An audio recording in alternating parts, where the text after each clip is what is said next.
So welcome, JD Solomon again. Been practicing in the risk and reliability field for most of my career. I do a lot with project development, project controls, project management. And today I'll talk a little bit to you about what I think in all of my experience is the number one thing that will make your life, not just career, but your whole life more fulfilling, more meaningful, and more prosperous. And that's effective communication. And I know some of you are going to say, JD, no, my family's the most important thing. And I'll counter back to say, if you're a better communicator, maybe some of those problems we have in all of our family would go away. It resolves a lot of problems. And your health, as important as it is, you still have to be an effective communicator with your doctor or your physical therapist. Even in church, one of the first things they teach all of us is how to pray. And so I can't help you with all of those things, but what I can help you with today is in a business standpoint of how to be an effective communicator.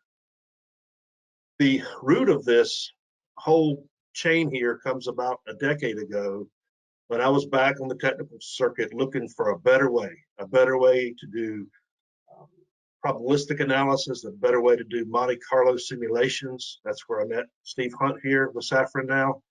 A better way to do force field analysis. And what I really got back was people were interested in it, but they said, JD, that's not my problem. My problem is I really can't get my boss's boss to understand. And so with that, I said, there's got to be something more. But the truth was that was over half the problem, that the tools still weren't the best, but the tools were sufficient. It was the communication that was bringing us down. And so I want to start here with Mark. I think Mark's got a poll, and I just want to start with a poll right off the bat to get everybody engaged and just see where we are as a group. Mark, do you have your poll?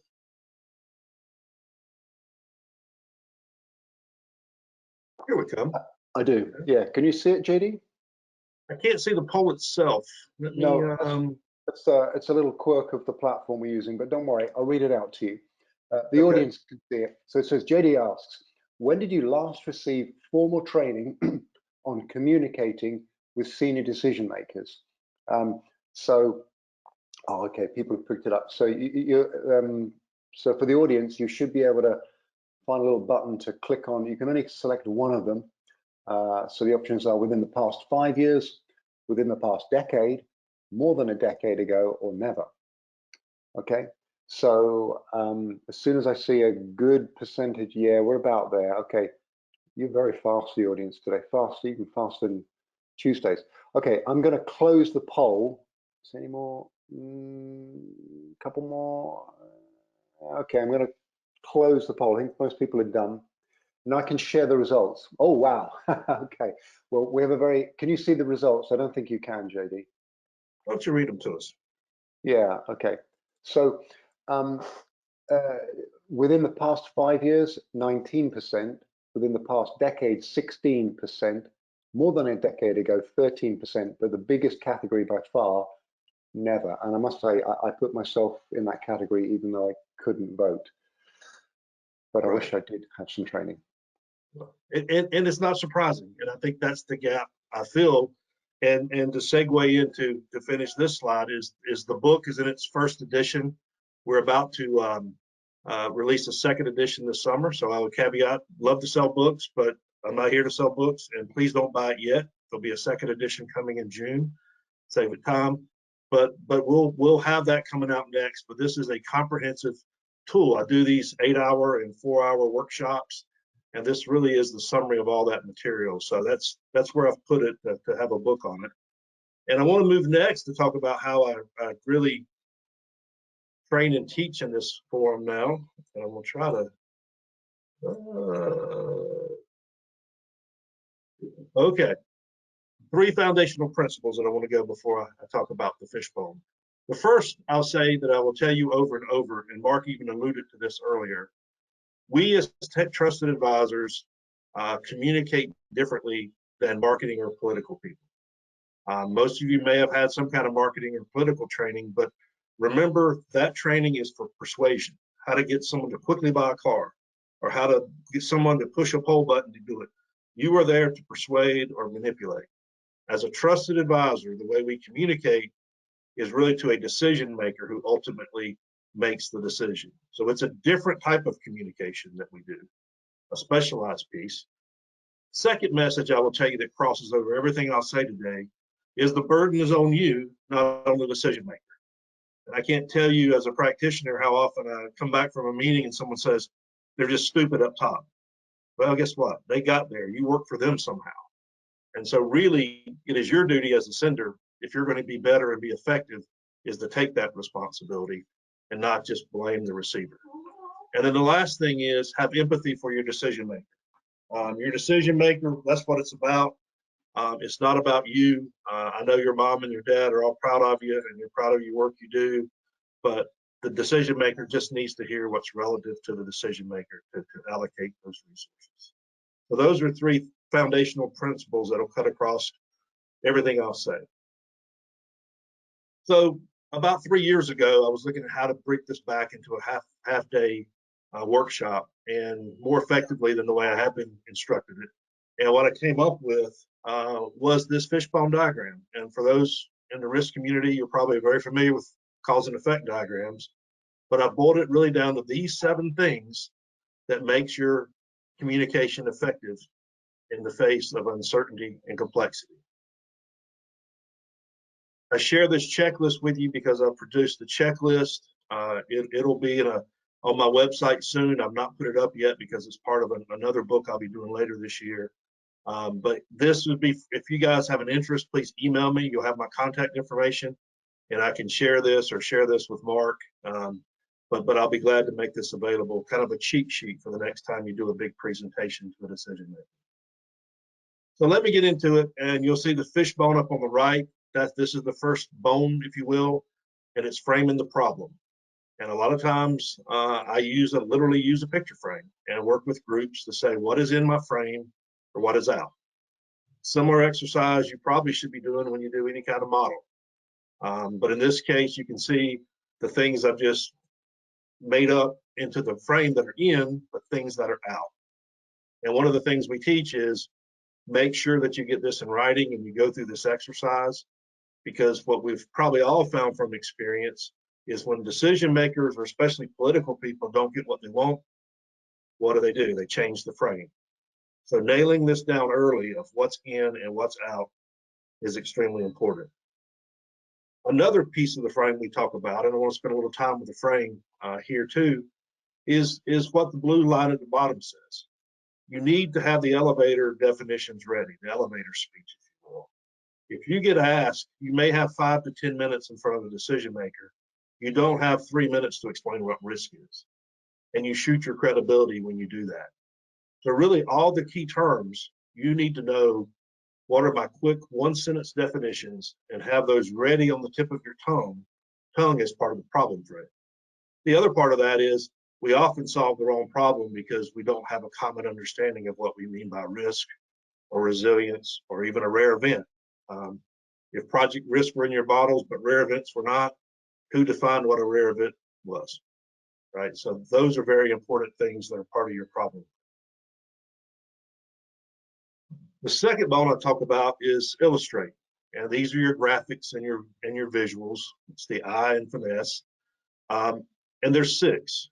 And what I normally tell folks is the rule should be 1 of each of these in any report you do or any visual presentation, just 1.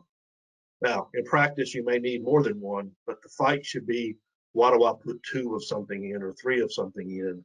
It really needs to be to 1 clean, simple type of these graphs. And you can see here, I love tornado diagrams. I know our Safran risk product does that. That's what's on the top right. Out of my book is on the bottom right.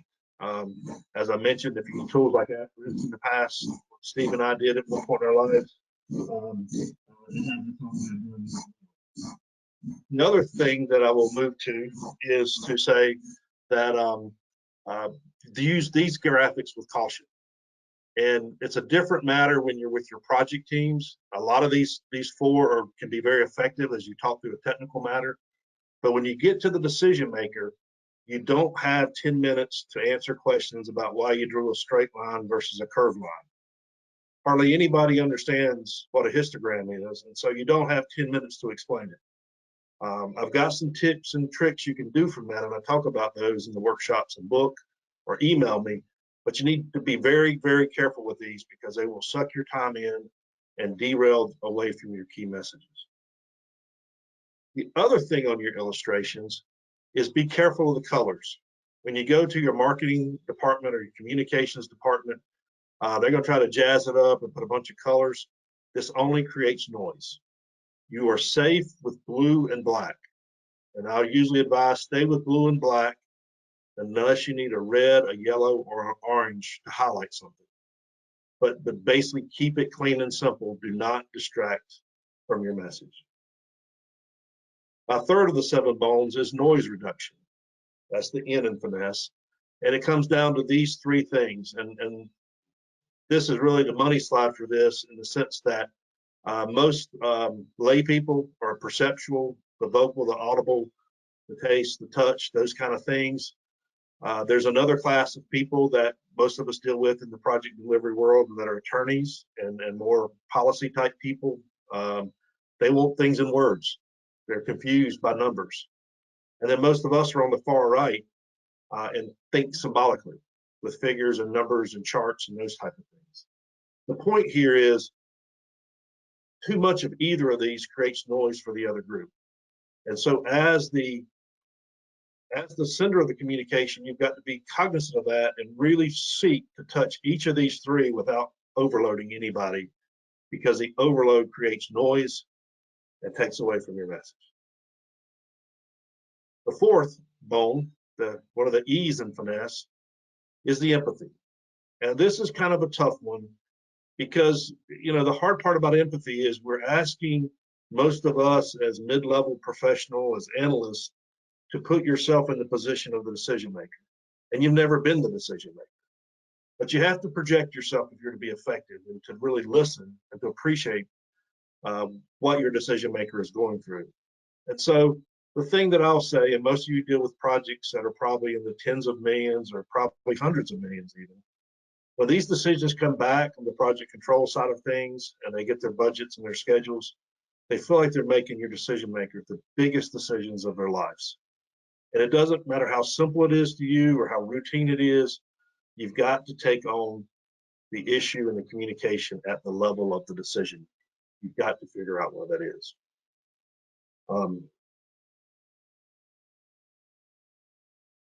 My next bullet is structure, one of the S's in finesse. And I keep it simple this way.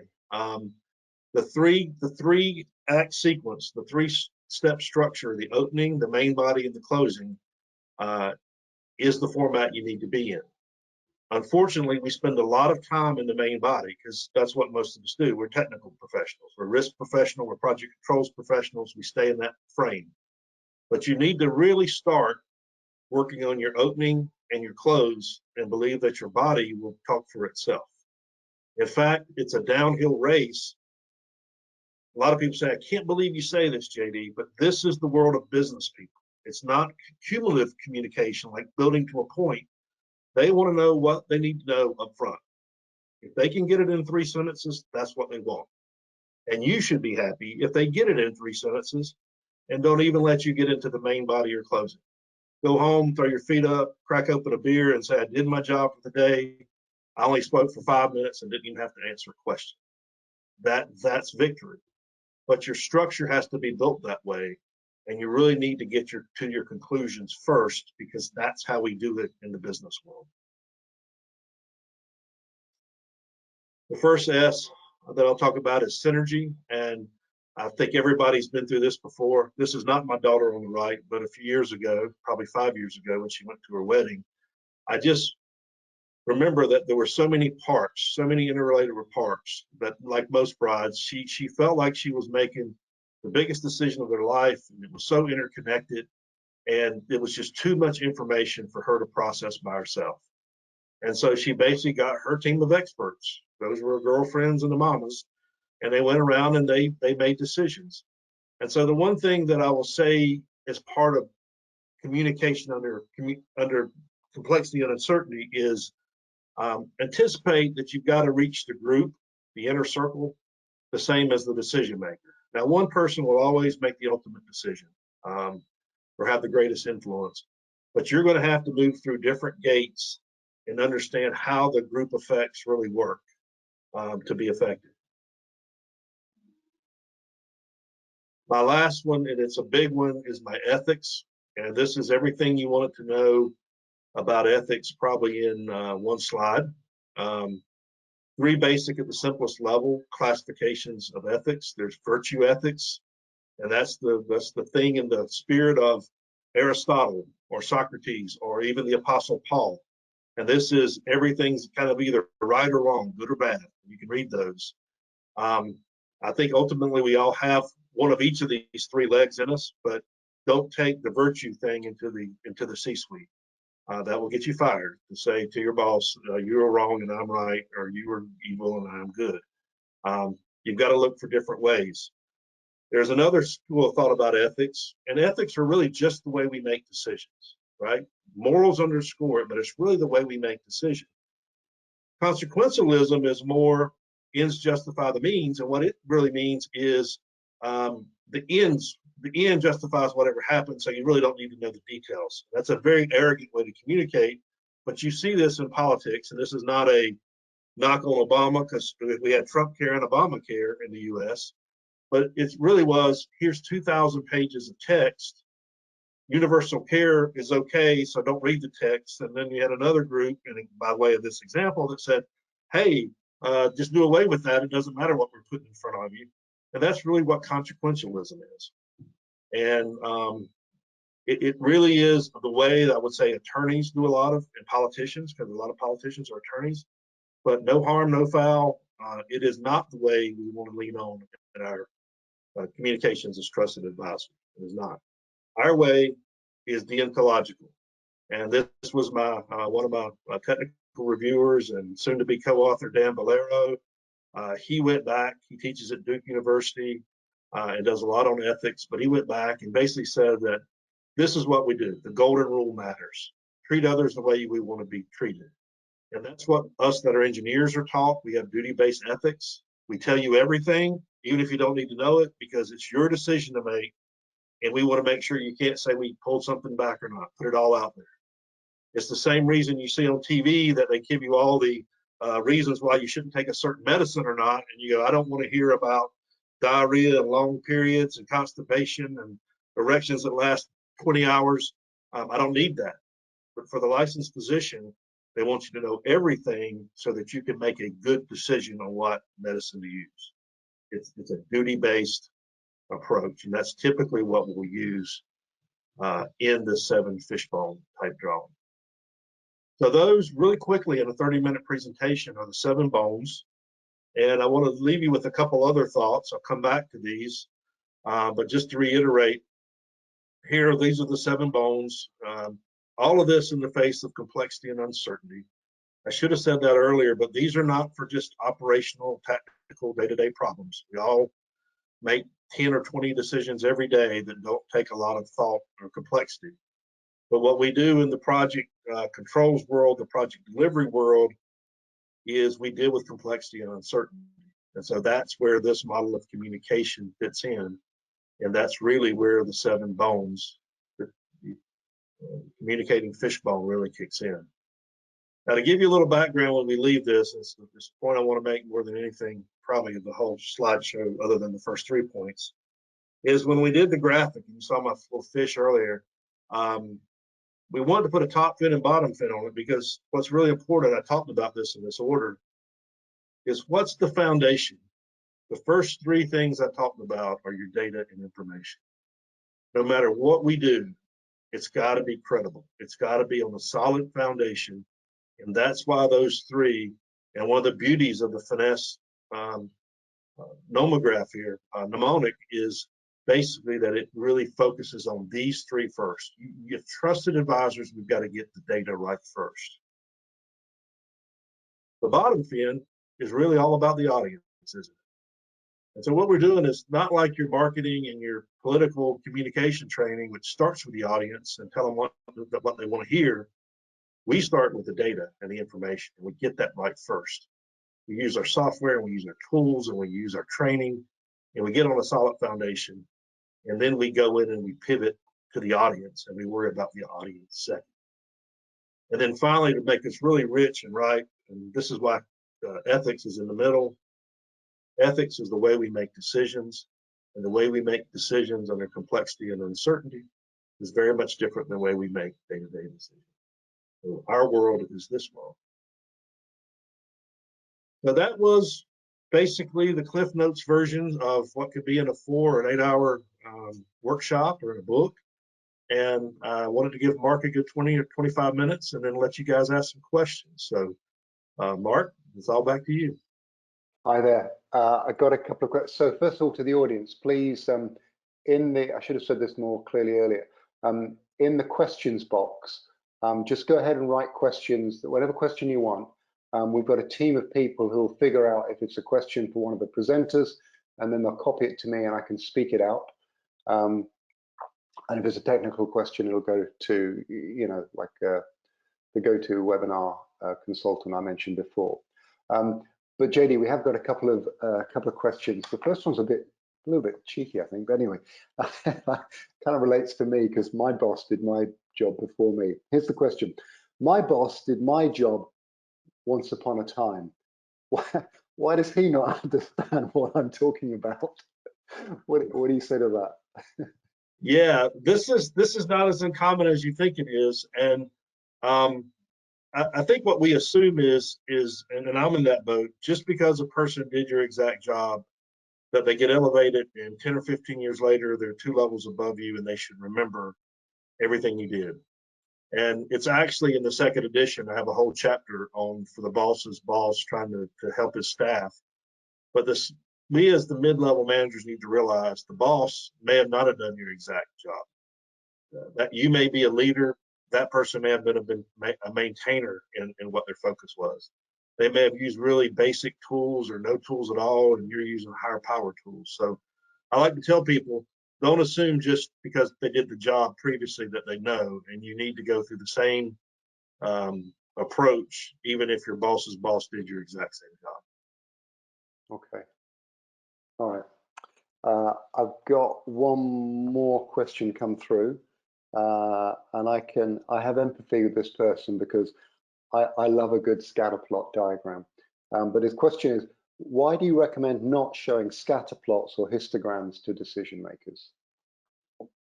Yeah, it's just, I'll start with 2 points. One is just the main purpose is it just eats a lot of time.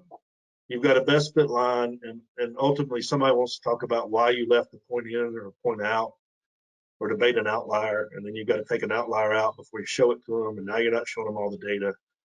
The cleaner way is just to show them a table of information from the line you drew, and that keeps the questions down and still gives them the information from the plot. Now, the second piece of this is always remember that all a graphic is a way to simply express a lot of data.